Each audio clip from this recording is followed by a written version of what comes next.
Maps, maps, maps. All around us we see maps. Maps of our country and maps of the world. Maps give us so much information. We learn the names of the countries, the cities, the capitals. Globes are like a 3D map. They show us the oceans and where in the world each country is in relation to others. Maps show us where we are and where we want to be and how to get there. Another type of map that you're probably familiar with is a GPS. Usually we have GPS in our cars, and they help us to get from one place to another while we're driving. Your parents may have a GPS that attaches to their car, or they may use one on their phone. The GPS can show you your entire route, or it can give you turn-by-turn directions as you drive. What's nice about a GPS is you can zoom in to see details such as restaurants, libraries, shopping centers, or places to get gas while you drive. Or you can also get your directions turn by turn so that you can just read where you need to go.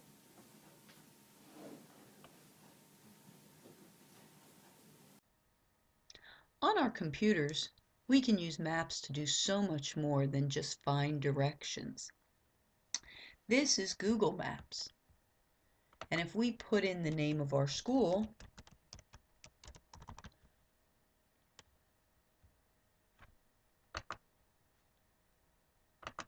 it will take us to there on our map. The red dot will show us right where Forestville Elementary School is. And we have the option again to zoom in and zoom out.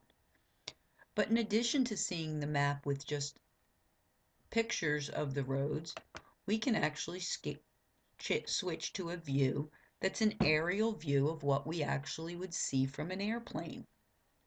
In this view, we can tilt it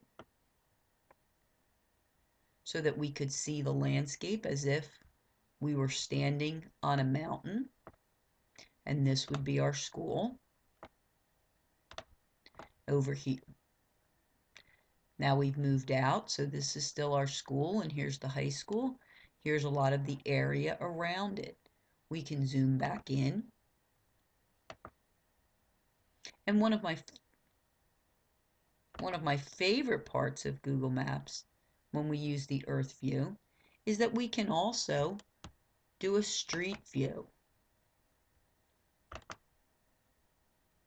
where we can actually get down as if we were standing in front of our school. It takes a minute for the computer to come back up with that view, but here it is as if we were standing outside of Forestville. If we follow this arrow, we can actually walk around the building. So using Google Maps, not only can we find directions, we can visit places that we're not able to go by in real life. We could visit Disney World. We could visit the mountains. We could go to England. We can visit anywhere on Earth with Google Maps. Here we go. We can walk up the street.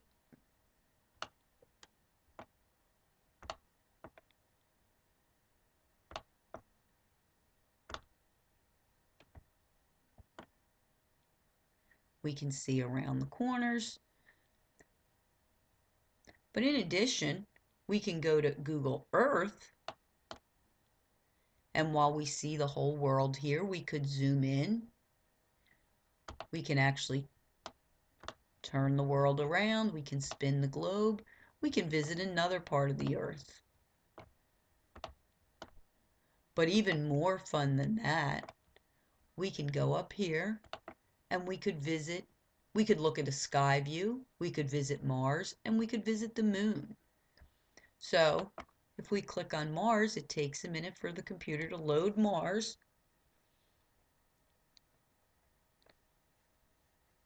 And it'll come into view. And now we see Mars as if we were going to go there on a spaceship and visit.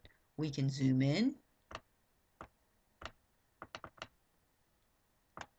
And as we zoom in closer, we can find out different information. If we click on one of these blocks, it'll give us more details about what's there. Pictures of close-up pictures that were taken by the Mars rover. Actually, this one was taken by the Reconnaissance Orbiter, MRO.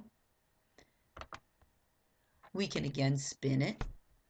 So we can spin the globe if we zoom out.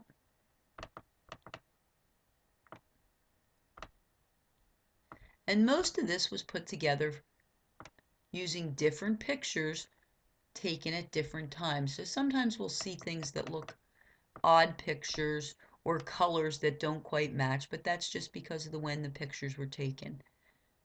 We can learn more about craters, and here you can see an up close of the craters.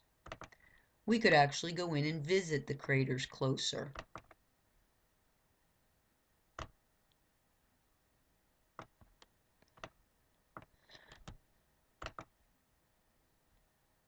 In addition, we could visit the moon, or we could look at the sky and just imagine all the different stars, planets, and different bodies that are there. When we visit the sky, it gives us the names. Sometimes when we zoom out, it's a little easier to see some of it. But again, we could spin, we can zoom in, we can spin it, we can find different things in the night sky. So Google Earth gives us even more details and lets us visit places that we can't go on our own.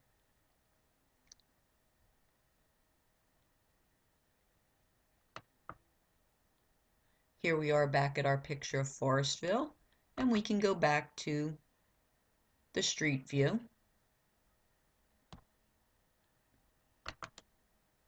Back to the map view, they call it.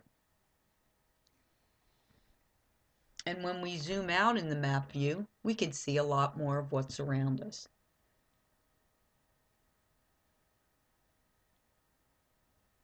Where is our...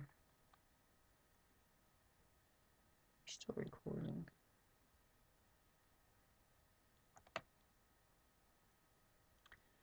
Some of the other things we can do with our maps is there are some great activities where we can use maps to learn more about the world.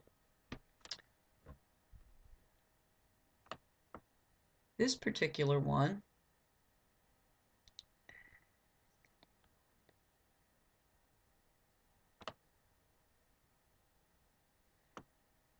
is a game we can play that we can identify the different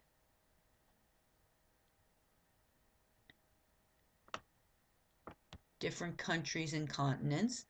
So we can use maps to learn more about the world.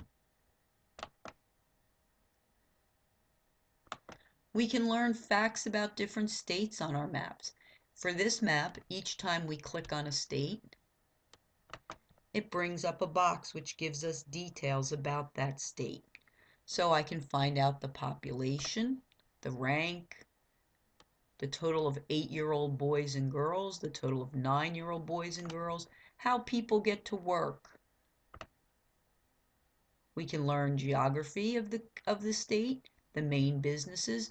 So this is a map that's providing us with details about the state. So we can learn facts about each state when we click on it. If we click on North Carolina, we can get the population in the year 2010 and 2011, the total of boys and girls at different age groups. We can find out over here the nickname, the flower. Our state tree is the pine, the bird is the cardinal. And it tells us here how we found this data.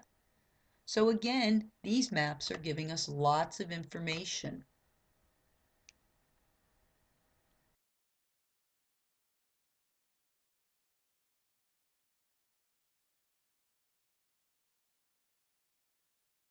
We're going to be learning about mapping as we attempt to walk across the different regions of the world that each grade level is studying. In your gym class, you've been walking laps at the beginning of class. For each lap that you walk, you will earn 1 mile. We know that that's not really a mile, but just like maps have a scale, this is how we're scaling your walk. So for each lap that you walk, you'll get 1 mile towards walking across your grade level's region of the country. Each grade level will have a map of their region, which will be marked with a starting point. Each week, Mr. Amy and I will gather up all the data and we'll add up how far each grade level walked. So all the first graders will be one group, all the fifth graders will be another group, and we'll add all those laps and we'll track those miles as you walk across your region of the world. Each week from now till the end of the school year, you'll be able to check on your map, and for each leg of your trip, there'll be a video added to show how far you've walked and some new information about the country that you're in.